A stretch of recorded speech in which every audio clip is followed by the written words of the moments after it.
السلام عليكم ورحمة الله وبركاته. ازيكم؟ يا رب تكونوا بخير وبصحة وسعادة وهنا وفي احسن حال يا رب.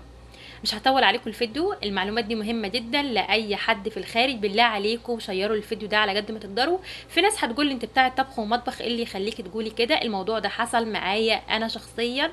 تعالى اقول لكم اللي حصل معايا. اللي حصل معايا كالآتي: انا هنا في السعودية وجالي موبايل جديد، فانا عفويا مني حطيت فيه الشريحة المصرية علشان انقل واتساب على التليفون الجديد.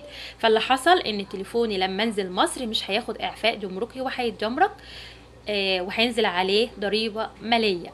فأي حد بالخارج بالله عليكم ما تحطوش الشريحة المصرية في التليفون حتى لو ثواني، ما تغلطوش نفس الغلطة. التليفون بقى معايا كده زي هو خلاص أنا مش هستفاد بيه أي حاجة خالص، يعني بقى معايا حتة حديدة مش هستفاد منه، مش هيشتغل معايا خط مصري خالص، هيشتغل معايا واي فاي فقط، وهينزل عليه ضريبة ماليه. طبعا انتوا عارفين ان الاسعار دلوقتي بقت اسعار الضريبه الماليه اللي على الموبايل بقت فظيعه، وهم يعني يعتبر نص ثمن التليفون.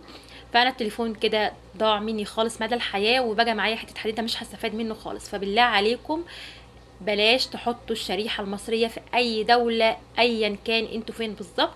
اعملوا سجلوا التليفون الأول في المطار، خدوا إعفاء جمركي، وبعد كده حطوا الشريحة المصرية. يا رب يكونوا استفدتوا من الفيديو وشيروه على قد ما تقدروا.